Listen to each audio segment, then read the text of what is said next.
Hi folks, this is Alan Watt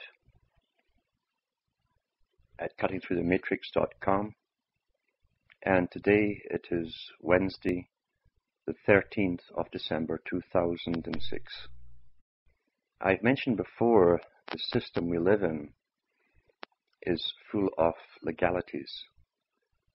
Terrible legal people at the top run the system, and they have their own sets of rules, but they follow what they call law. That's why when they write up constitutions for countries, they always say under law. They don't define to the public what they mean by that, but they're talking about a higher set of rules, or law that goes with a religion, in fact, a religion which they believe in. Once in a while, they'll publish something in a newspaper of extreme importance. Generally, it's published in a few papers across the world at the same time with different authors or professors or reporters, and you'll never see it again. It's just like a flash in the pan, but it's a form of warning, and it's always written by someone, at least documented by someone and written by someone who's in the know because of the type of information they impart. We've been geared towards massive changes all our lives. We've been trained towards these changes, conditioned towards them, step by step. And they knew, at least in the 1800s, that science would be where it's at today, at least for the public. I'm sure they have much higher levels of science. I know they have. But they knew exactly where they would take us, step by step. And that's one of the reasons why people, and I used to ask it myself a long time ago, why don't they just simply jump a bunch of steps? Because they have the public so placid and domesticated, they could jump a few steps, but they can't really. And I think it's from previous experience and more older times, more ancient times. It's almost like a computer program, because if they miss a step, it throws everything else off. There are always unforeseen circumstances when you don't follow a mathematical sequence right through. Hence the need to train us generation by generation, and within each generation, there's an ongoing training. Back in the 40s and 50s, there was a bishop in London, they call him the Red Bishop, who published books on continuing education for adults. When you read his book, he didn't talk about history or mathematics or anything like that. What he's referring to, and it was a tongue-in-cheek terminology used for those in the know, those with the wink, because they're talking about training the public all through their lives towards changes so that the offspring would accept those changes quite naturally and never question them. That was also part of the communist agenda, this ongoing training where even the youngsters could kill off the older members of society, even the ones who had started revolutions, because they were not as so advanced and radical as each generation could be trained to be. It's a science we're talking about here. And tonight, here's one of these articles which appeared in the Toronto Star on December the 10th, 2006. Written by someone who, if he wasn't in the know, then at least he was given information by people who attended world conferences like the one at Loyola University, which discussed this very topic coming up.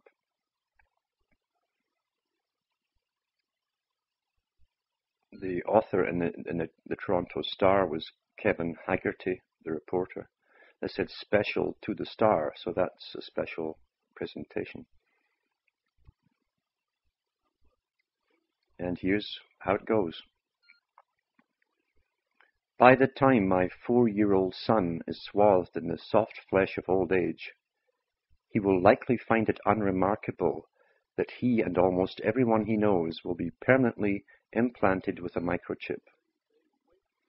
Automatically tracking his location in real time, it will connect him with databases monitoring and recording his smallest behavioral traits.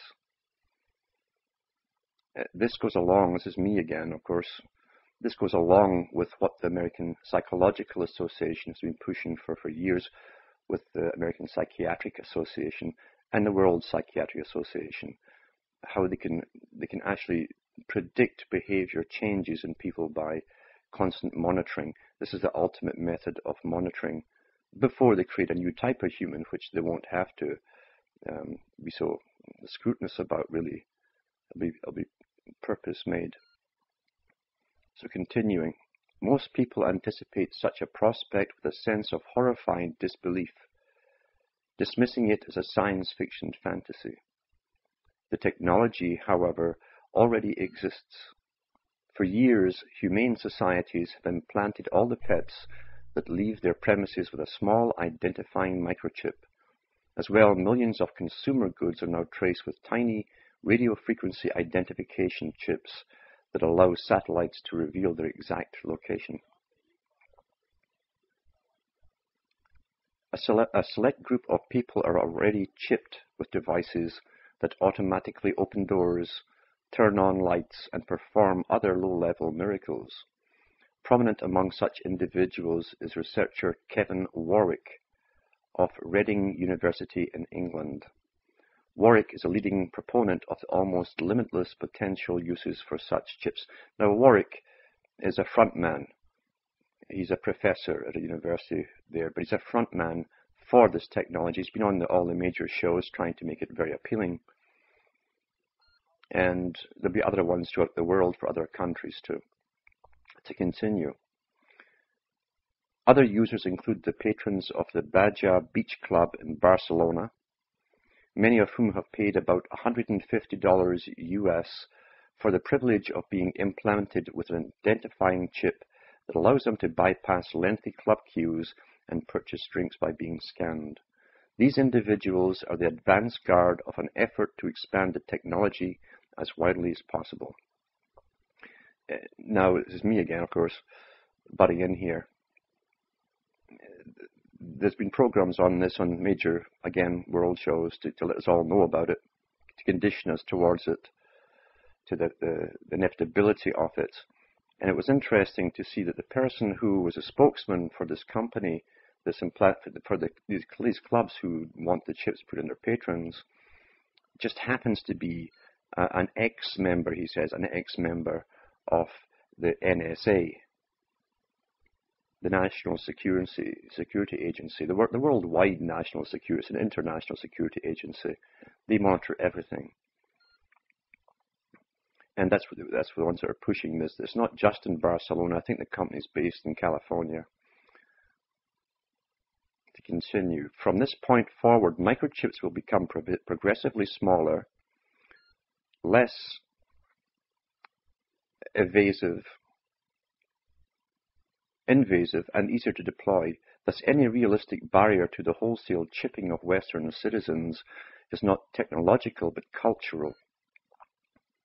It relies upon the visceral reaction against the prospect of being personally marked as one component in a massive human inventory. Today, we might strongly hold such beliefs, but sensibilities can and probably will change. How this remarkable attitudinal transformation is likely to occur is clear to anyone who has paid attention to privacy issues over the past quarter century. There will be no 3 a.m. knock on the door by stormtroopers coming to force implants into our bodies. The process will be more subtle and cumulative, couched in the unassailable language of progress and social betterment, and mimicking many of the processes that have contributed to the expansion of closed-circuit television cameras and the corporate market in personal data. A series of tried and tested strategies will be marshaled to familiarize citizens with the technology. These will be coupled with efforts to pressure tainted social groups and entice the remainder of the population into being chipped. This, then, is how the next generation will come to be microchipped. It starts in distant countries. Having tested technology on guinea pigs, both human and animal. First widespread use of human implanting will occur in nations at the periphery of the Western world. Such developments are important in their own right, but their intentional significance pertains to how they familiarize a global audience with the technology and habituate them to the idea that chipping represents a potential future. An increasing array of hypothetical chipping scenarios will also be depicted in entertainment media, furthering the familiarization process. That's already happening. In the West, chips will first be implanted in members of stigmatized groups. Pedophiles are the leading candidates for this distinction, although it could start with terrorists, drug dealers, or whatever happens to be that year's most vilified criminals. Short-lived promises will be made that the technology will only be used on the worst of the worst. In fact, the wholesale chipping of incarcerated individuals will quickly ensue, encompassing people on probation and on parole. Even accused individuals will be tagged, a measure justified on the grounds that it would stop them from fleeing justice. Many prisoners will welcome this development, since only chipped inmates will be eligible for parole, weekend release, or community sentences. From the prison system will emerge an evocative vocabulary distinguishing chippers from non-chippers.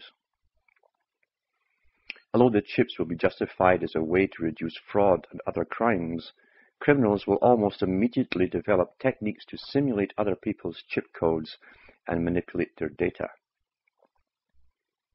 The comparatively small size of the incarcerated population, however, means that prisons would simply be a brief stopover on a longer voyage.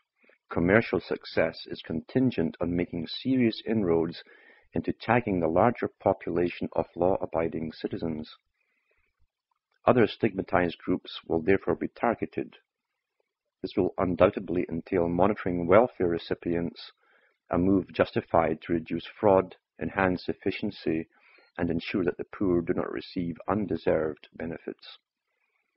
Once e-commerce is sufficiently advanced, welfare recipients will receive their benefits as electronic vouchers stored on their microchips, a policy that will be tinged with a sense of righteousness, as it will help ensure that clients can only purchase government-approved goods from select merchants, reducing the always disconcerting prospect that poor people might use their limited funds to purchase alcohol and tobacco.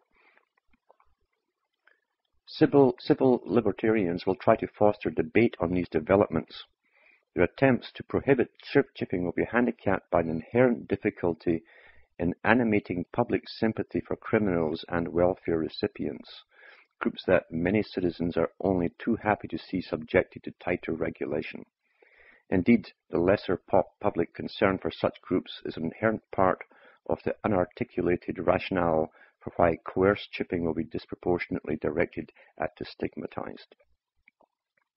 The official privacy arm of the government will now take up the issue.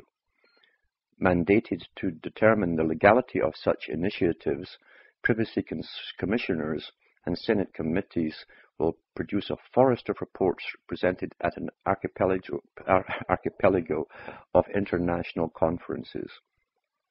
Hampered by lengthy research and publication timelines, their findings will be delivered along the widespread adoption of chipping, after the widespread adoption of chipping is effectively a fait accompli.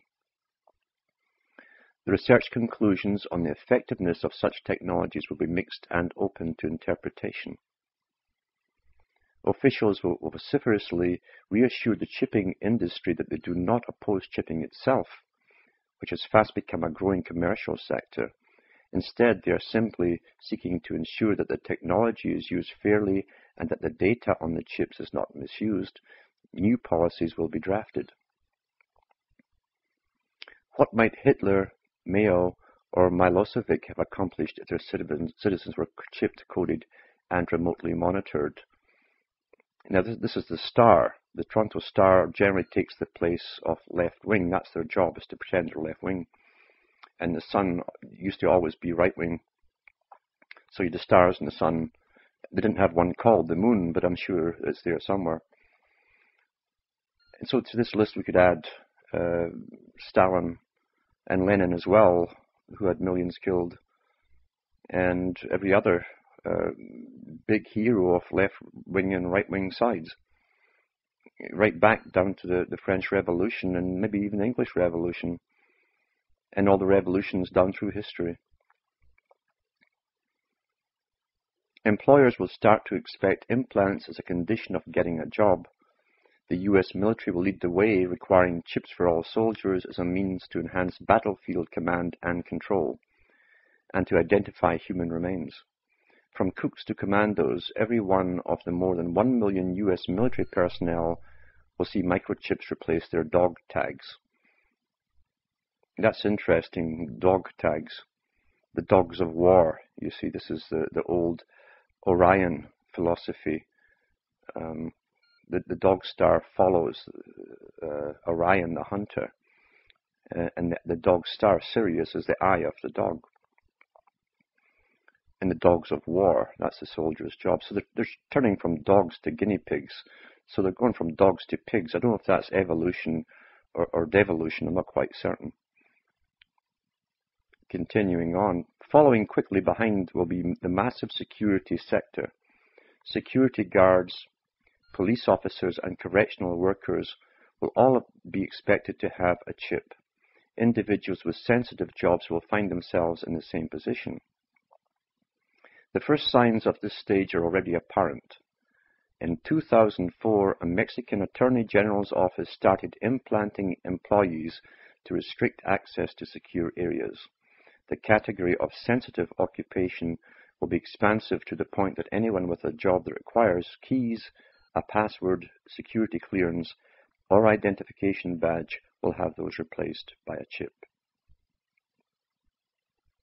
Judges hearing cases on the constitutionality of these measures will conclude that chipping policies are within legal limits. The thin veneer of voluntariness coating many of these programs will allow the judiciary to maintain that individuals are not being coerced into using the technology. In situations where the chips are clearly forced on people, the judgments will deem them to be undeniable infringements of the right to privacy. However, they will then invoke the nebulous and historically shifting standard of reasonableness to pronounce coerced chipping a reasonable infringement on privacy rights in a context of demands for governmental efficiency and the pressing need to enhance security in light of the still ongoing wars on terror, drugs, and crime. Does that sound familiar? At this juncture, an unfortunately common tragedy of modern life will occur. A small life, likely a photogenic toddler, will be murdered or horrifically abused. It will happen in one of the media capitals of the Western world, thereby ensuring non-stop breathless coverage. Chip manufacturers will recognize this as the opportunity they have been anticipating for years. With their technology now largely bug-free, familiar to citizens, and comparatively inexpensive, manufacturers will partner with the police to launch a high-profile campaign encouraging parents to implant their children to ensure your own peace of mind. Special deals will be offered. Implants will be free providing the family registers for monitoring services. Loving but unnerved parents will be reassured by the ability to integrate tagging with other functions on their PDA so they can see their child at any time from any place. Paralleling these developments will be initiatives that employ the logic of convenience to entice the increasingly small group of holdouts to embrace the now common practice of being tagged. At first, such convenience tagging will be reserved for the highest echelons of Western society, allowing the elite to move unencumbered through the physical and informational corridors of power. Such practices will spread more widely as the benefits of being chipped become more prosaic. Chipped individuals will, for example, move more rapidly through customs. Indeed, it will ultimately become a condition of using mass transit systems that officials be allowed to monitor your chip. Companies will offer discounts to individuals who pay by using funds stored on their embedded chip on the small print condition that the merchant can access large swaths of their personal data. These discounts are effectively punitive pricing schemes, charging unchipped individuals more as a way to encourage them to submit to monitoring. Corporations will seek out the personal data in hopes of producing ever more fine-grained customer profiles for marketing purposes and to sell to other institutions. By this point, all major organizations will be looking for opportunities to capitalize on the possibilities inherent in an almost universally chipped population. The uses of chips proliferate, as do the types of discounts. Each new generation of household technology becomes configured to operate by interacting with a person's chip. Finding a computer or appliance that will run through old-fashioned hands-on interactions becomes progressively more difficult and costly. Patients in hospitals and community care will be routinely chipped, allowing medical staff, or more accurately, remote computers, to monitor their biological systems in real time. Eager to reduce the health costs associated with a largely docile citizenry, authorities will provide tax incentives to individuals who exercise regularly. Personal chips will be remotely monitored to ensure that their heart rate is consistent with an exercise regime. But now the actual process of chipping for many individuals will simply involve activating certain functions of their existing chip. Any prospect of removing the chip will become increasingly untenable, as having a chip will be a precondition for engaging in the main dynamics of modern life, such as shopping, voting, and driving. The remaining holdouts will grow increasingly weary of Luddite jokes and subtle accusations that they have something to hide. Exasperated at repeatedly watching neighbours bypass them in chipped lines while they remain subject to the delays, inconveniences, and cost reserved for the unchipped, they too will choose the path of least resistance and get an implant. In one generation, then, the cultural distaste many might see as innate reaction to the prospect of having their bodies marked like those of an inmate in a concentration camp will likely fade. In the coming years, some of the most powerful institutional actors in society will start to align themselves to entice, coerce, and occasionally compel the next generation to get an implant. Well, that you know who those people will be. I hope, you will. Now, therefore, is the time to contemplate the unprecedented dangers of this scenario. This is the time now. The most serious of these concerns, it's funny how that's even a Masonic saying, because now is the time was often a statement made to people who were about to start rebellions in Freemasonic times gone by. Now, therefore, is the time to contemplate the unprecedented dangers of this scenario. The most serious of these concern how even comparatively stable modern societies will, in times of fear, embrace treacherous promises. How would the prejudices of a Joe McCarthy, a J. Edgar Hoover, or of a Southern Klansman, all of whom were deeply integrated into the American political establishment, have manifest themselves in such a world? What might Hitler, Milosevic have accomplished if their citizens were chipped, coded, and remotely monitored, plus Stalin and all the rest of them? Choirs of testimonials will soon start to sing the virtues of implants. Calm reassurance will be forthcoming about democratic traditions, the rule of law, and privacy rights. History, unfortunately, shows that things can go disastrously wrong, and that this happens with disconcerting regularity.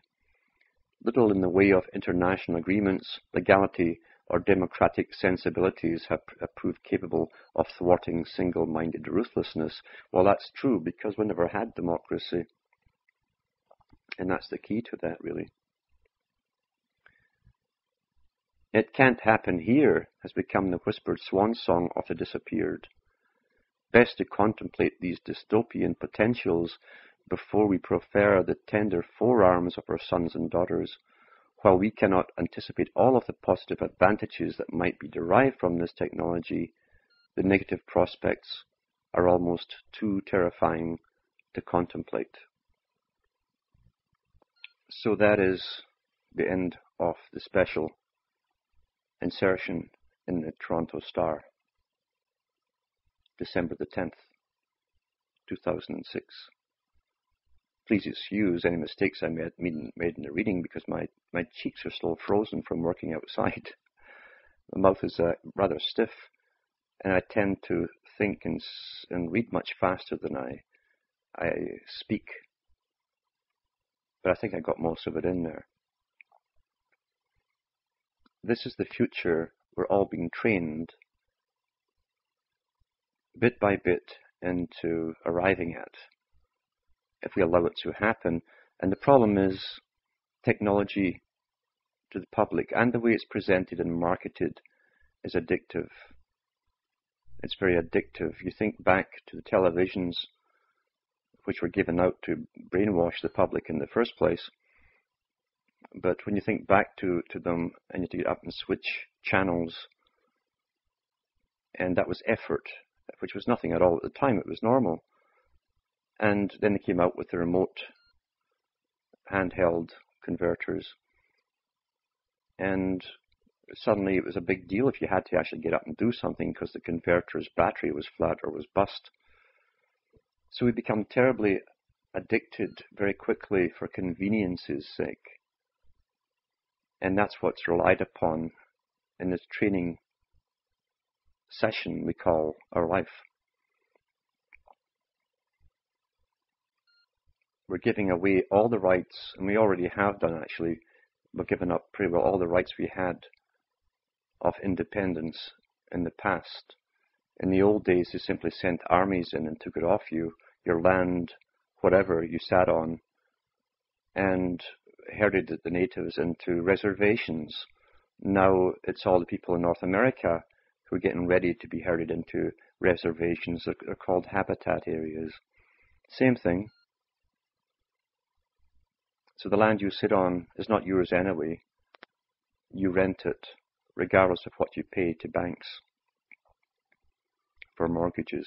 The gauge till death, the mort gauge.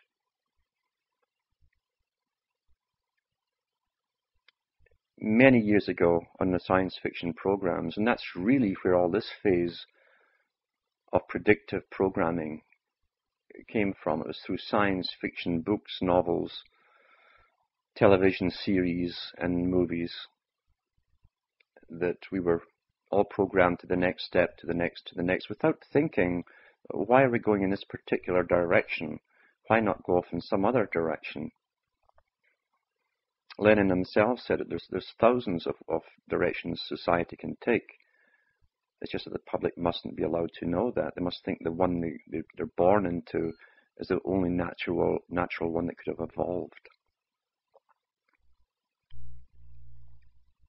And you think back to all the science fiction books, Isaac Asimov, the AA, was put out there through futurist think tanks. They call them futurist societies. That's where all the budding, aspiring wannabes in the fiction world, science fiction world, go and they attend talks. And then the big boys are there to finance them. Because you see, all the major books are financed into being by those who want them to be known to the public. So they pick certain people, give them the data, just like H.G. Wells, and they write the story around it, a human story that's the bait to hook us in, because we love to watch people doing odd little things and having intrigues, and that's the bait of all dramas. And once we've swallowed the bait, we forget all the extraneous stuff that's really built, or it's all around it, and that's your programming. Then the actual event will come along, and you think, well, I guess it had to be, that's normal. But it's not. Without the programming, you would never have seen it as such. Constant ongoing programming. And Asimov, of course, was a guy chosen primarily, his speciality was to do with robots and cyborgs. The term cyborg, which also came up in the Star Trek series with the Borg, the original bee, the perfect bee. Their spaceship was called the Hive. That's what they called it. And their job was to assimilate everybody and every other creature with a higher life form into their system and to become another type of bee, another worker, all connected together through electronics, which might turn a lot of the New Agers on. They might think it's a better form of telepathy, more precise. Only problem is you won't be in charge of your thoughts or your decisions. You'll be hooked to a centralized computer like the Borg, the Queen. And isn't it interesting, too, that on Universal Soldier, I think it was called, where Van Damme played the soldier, they had implants. I think they had specific eye implants. Even the Bionic Man, not the 3, 4, 5, but the 6. Remember, the $6 million man had bionic eyes. At least one of them was bionic. Then we saw that in the Borg as well, where one will be infrared to make you more efficient at night, a good worker. And they also had these little things sticking out past their face. Well, here they go. As I say, people are addicted to technology. On dramas, suddenly you have these little earbud pieces with the mouthpiece stuck alongside the cheek. Very cool. You see no wires, and that's your new cell phone. And sure enough, they're showing you this in all the dramas. And you walk along the streets, now you see people with them, just like the Borg. They're partway there already. And for such people, it will be more convenient not to have this little thing stuck in front of your face.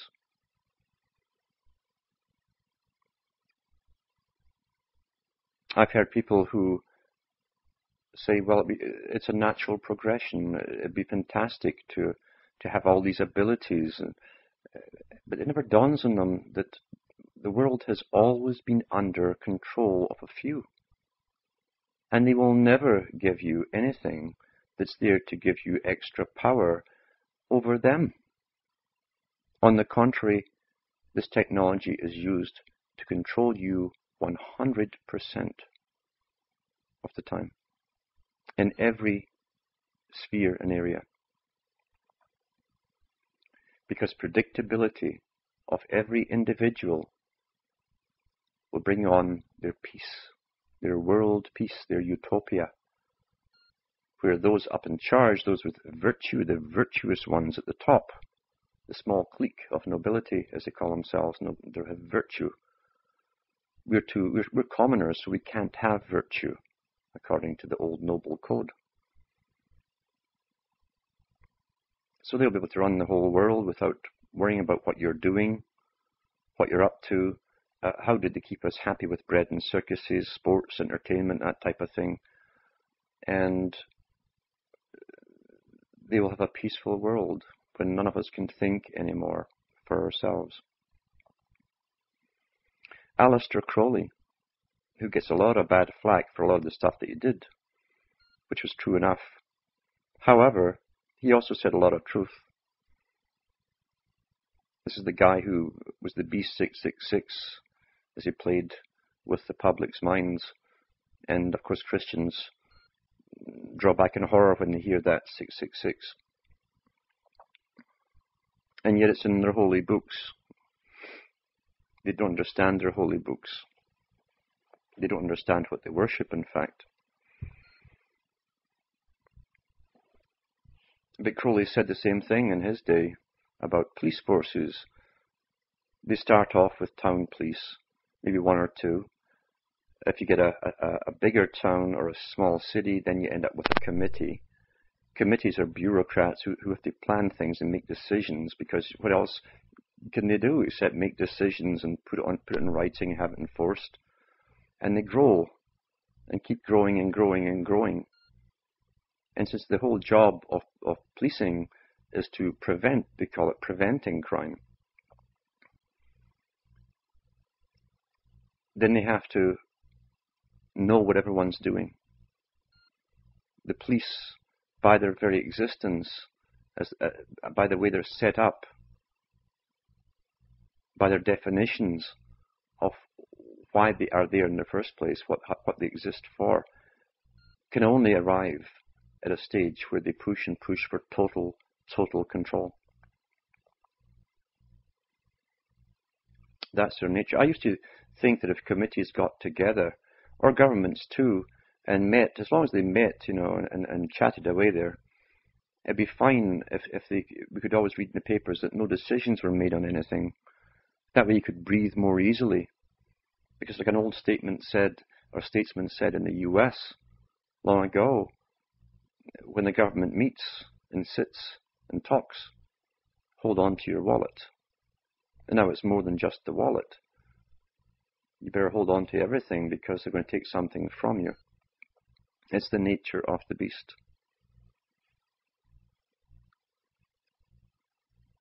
The Soviet system and much of what was implemented in the Soviet system had come from previous experimentation in previous revolutions.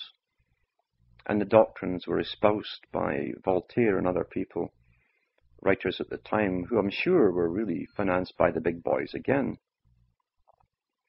Because when you look into their personal lives, none of these writers had any virtue at all, really, according to their personal lifestyles, but they could say such amazing things in their books that we'd all say, my goodness, what a perfected person that is.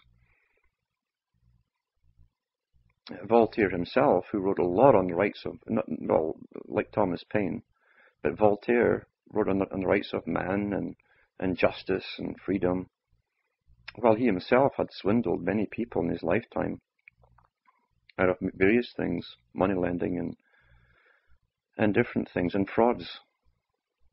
And I could go on and on about him and others, but that's what you're given, you see, to get the mob stirred up, to fight for what they think is their freedom. But what they did do was especially the French Revolution, was to come out for the first time with a plan. And this was before, it was all set up beforehand, but they came out with a plan to reduce the population of France. Now, that gives you a clue who really ran the show. Was it the bankers? Was it the big international bankers of the day, who were the only ones skilled in economics? Lives and population versus boundaries, areas, farming, and so on. And they did kill off way more peasantry than they ever killed off with the guillotine in the capitals.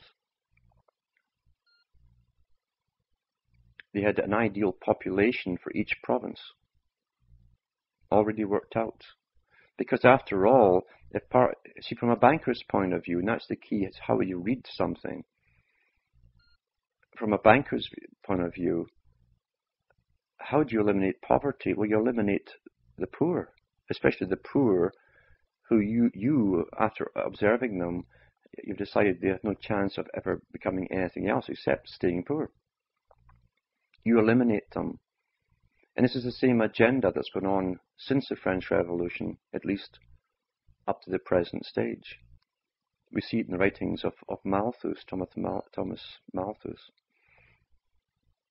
as well. And the United Nations, with its tremendous urge to have everyone inoculated across the planet, and strangely enough, AIDS and everything else breaks out in the trail of these inoculations, and people can't put two and two together, even though the United Nations, with its WHO, World Health Organization, or Doctor Who, as I prefer to call it, also has a Department of Population Management and Control. Well, what do you think that means? They don't sit and make wish lists, the United Nations. They know their goals are always long term, but they go at them steadily. No one elects the United Nations, the people into the United Nations. Most people in the world will never meet anybody, except maybe in the lower orders who's handing out something or giving them inoculations. But you'll never meet anybody with the suit and ties that work in the United Nations, because those people are specially reared for their positions. They're the grandsons and granddaughters of the League of Nations. And they go to special schools apart from the public, because you don't want contaminated with common thoughts. when you have such a great duty to perform for humankind. This is the real world we are living in. Most of it, a lot of it, is a horror show. For those who are on the path of waking up, it's often too much for them. They fall into the various programs which terrify them, terrorize them on a daily basis, thinking the world's going to end any minute.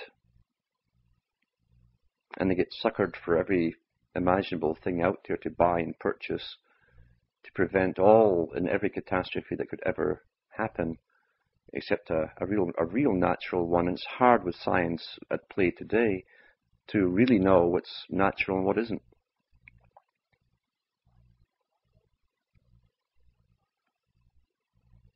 Rothschild was once asked, after he took over the Bank of England, after the Napoleonic War, he was asked, when do you really make money?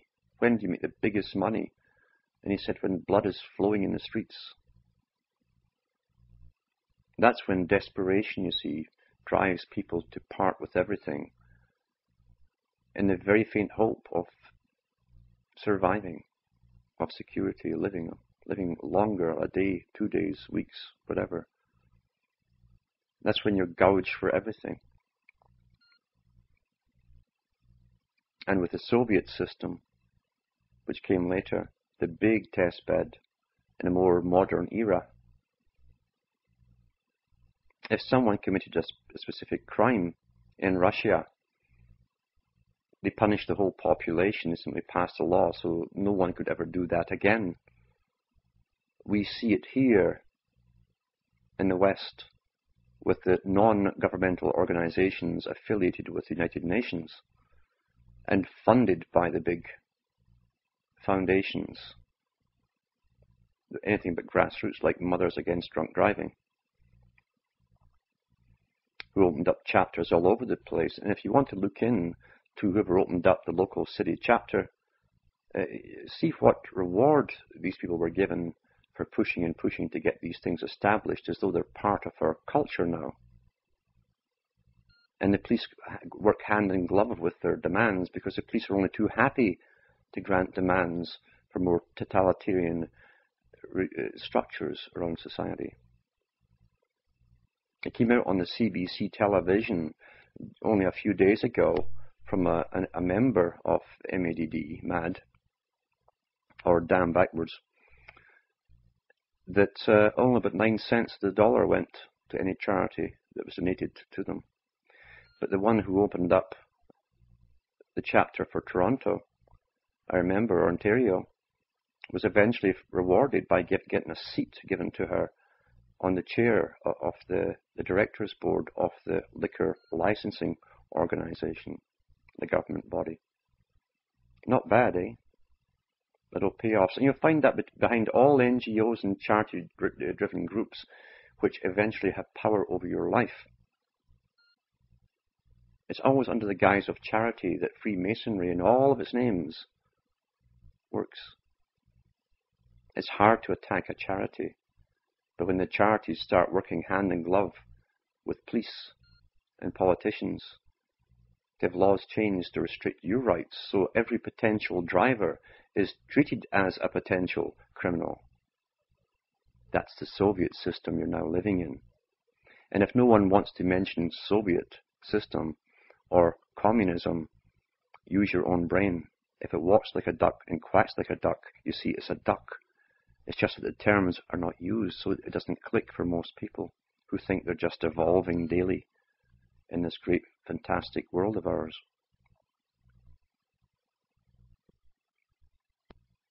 The dialectical process has been used down through the ages right up to the present day.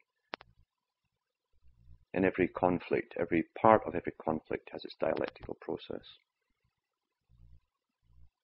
We'll find this, for instance, if you look back at the American War of Independence, where authors in Britain, especially Burke, wrote books which appear to be in support and for the initial rebellion. And yet Burke himself admits that he believed completely in tradition, and he was completely against the individual ever altering society. He didn't believe that that was a right. He believed it was only for those at the top, those who had proven their worth in governmental agencies or governments themselves, to steer the course of society. And we see the same process used today on the television, where after a politician speaks, after he's made his big speech, and it seemed rather clear at the time,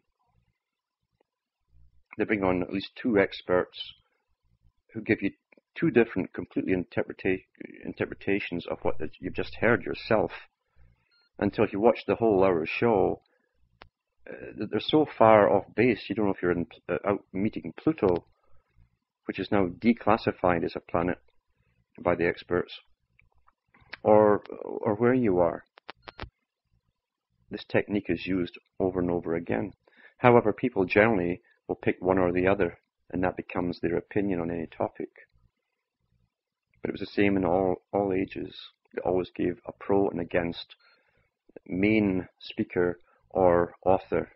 Usually used to be just authors that were risen to the top. And for those who think we're stumbling and bumbling along through space, just figuring things out as we go, well, stay where you are, just don't come near me.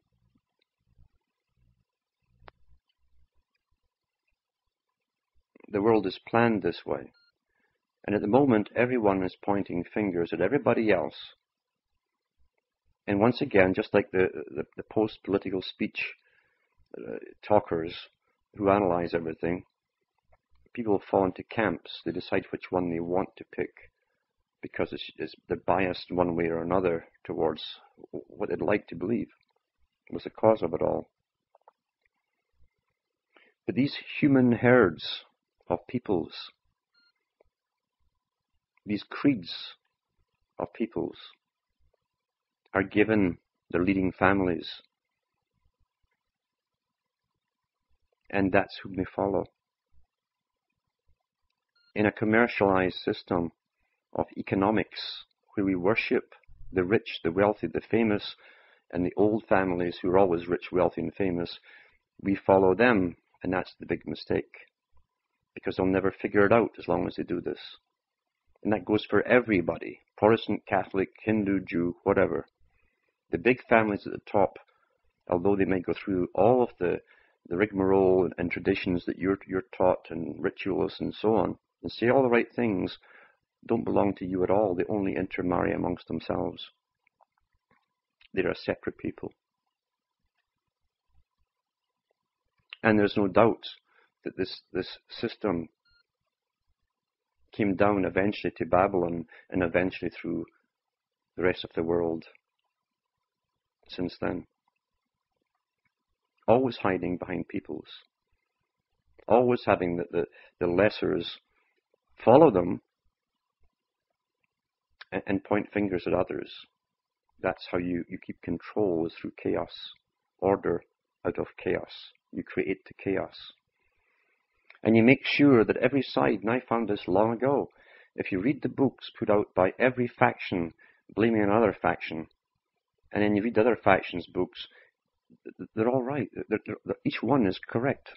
The facts are there. So-and-so did say this. So-and-so did want to do that against the other group. And vice versa. You find they're all correct. But how can they all be correct? And you realize, wait a minute, all sides are given their leaders. That's why they're all correct. That's why all literature is verifiable, especially the ones that point fingers at others. They're all correct. All sides. Pike said it himself, Albert Pike. Whenever the need for a hero arises amongst the people, we shall supply him. Now that meant all sides. Every side's given its leaders, who say all the right things and do all the right things, but always leads you into further chaos. We never conquer and get beyond that which we think is our mortal enemy. It never happens. And this will never happen either as long as people wish to worship other people. There's an amazing thing within humanity where they want to worship someone who walks the planet. Physically. Who is ultimately superior. They want the beast, you might say. That's why Revelations is there. Revelations in the New Testament of the Christian book is written in the mystery language with an exoteric shell for the masses to follow and argue about. That's why there's so many factions saying, no, it means this, no, I have the answer, but they don't know. It's an esoteric writing coded within there.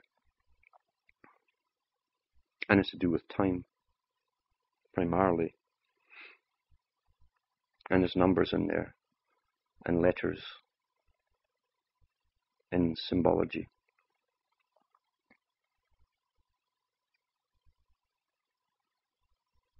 What was before Babylon? We know what was before Babylon, at least a little bit. We know we had long before that we had Sumer. And one of the main symbols of Sumer even was the lion. King of the jungle. The jungle is the same thing. Below the pyramid on the dollar bill is the weeds. That's the wasteland. That's the jungle, wasteland. The lion's always at the top. The lion is a top predator. What was it Pike said? We make no excuse for nature. In other words, they don't complain about the natural thing to do according to what their eyes see. And what their eyes see is that the predators have the right to dominate the lesser. And you don't cry about it. That's the natural way according to them.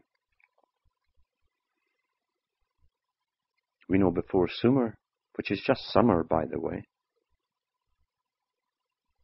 Before Sumer, you had the Harappian civilization all the way across the Middle East and into India.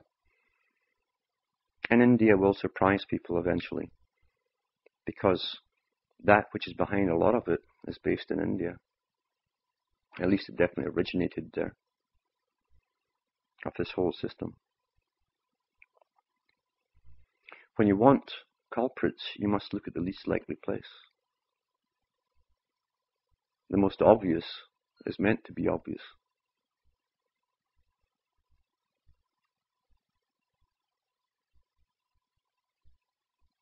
We've watched ourselves be inoculated. We've watched our tonsils and adenoids whipped out as a matter of course, and we were told that there were vestiges of when we were primitive and we were apes. We don't need them anymore. All to do with a theory, I guess, put out by Charles Darwin, the Freemason, whose grandfather and father had put out books themselves on the same subject. That was only spread amongst Freemasons at the time. They made Darwin go public with their religion. And when they whipped out your tonsils and adenoids, they just whipped out part of your defense mechanism for your body, because they also create white blood cells to kill off infections. Why would they take out part of your immune system? Well, it's because they want you to die off, you see. That's why you whip it out. That's why. And they convinced whole populations this was natural and normal. And mums took their little sons and daughters to hospitals to have it done. Now you're down with different diseases when you get a bit older. And they can't figure out what's wrong with you, so better take more inoculations.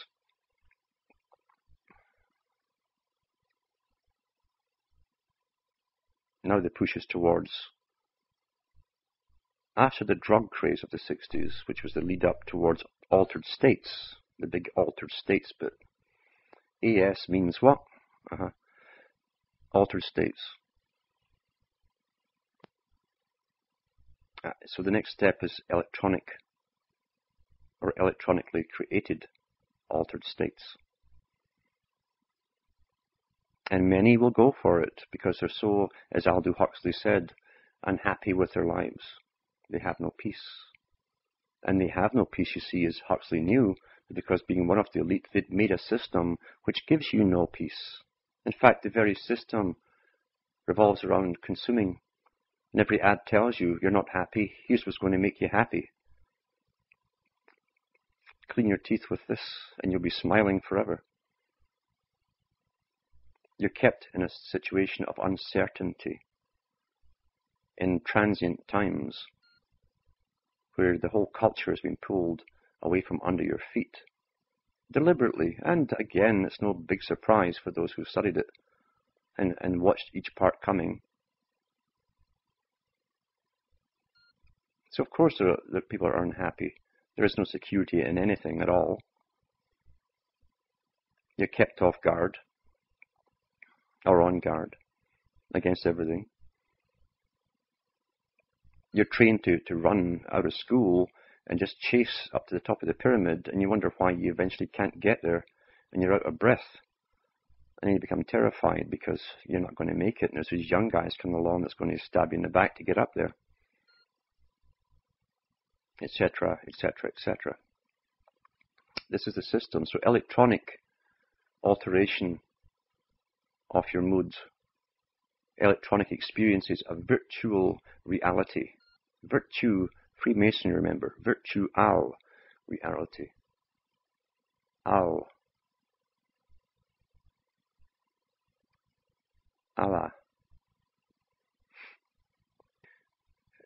Even what I've just said has so much coding in it, I won't go into it right now. But that's what we're living through. You won't have a real reality, you have your virtual reality, planned by programmers. And you can go your whole life maybe mucking out a buyer. A buyer is it's a mess that certain animals leave behind. But you'd never know it because you could be James Bond, going up to some lab in the sky to rescue the world or something, and live your whole life in a fantasy programmed and written, directed by others. And when you think about the time people spend in front of television and with the consumption of movies, they're almost at that stage already. They'd want the escape, you see, pure escapism. As pressure mounts and terror mounts, and terror is all coming from government agencies with hype, everything's becoming terrorism now. It's all around you. You might even be one yourself and don't know it yet. You might need your child to point it out after they've told the local police or the SWAT team. So eventually, the only peace of mind will be the authorized peace of mind, where you'll have no mind at all. You'll have a scripted fantasy. And that's only for another generation. And when they're gone, there'll be the next step, the mathematical sequence. As I say, they can't miss a step of purpose-created humanoid types for specific functions, like Plato talked about. I'll let the coincidence theorists go back to their coincidences and believe we're just stumbling through space, grasping and trying something else. But for those who are in the know, stick around, because we've much, much further to go.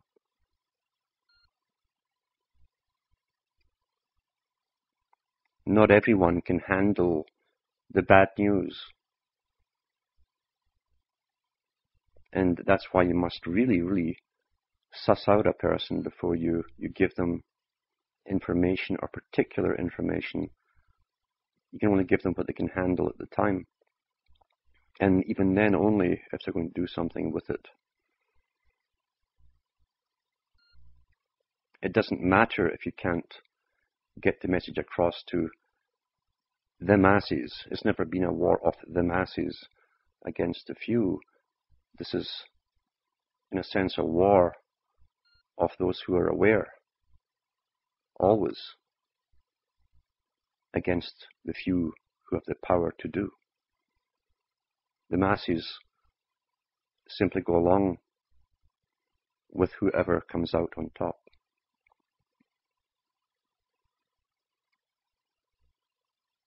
Some people are born with a function here, others have to find it. And the right people are finding their function, their purpose. Purpose is essential for life. And there's no more ultimate purpose than this journey we're on right now. All the best from me. Good night, and may your God go with you.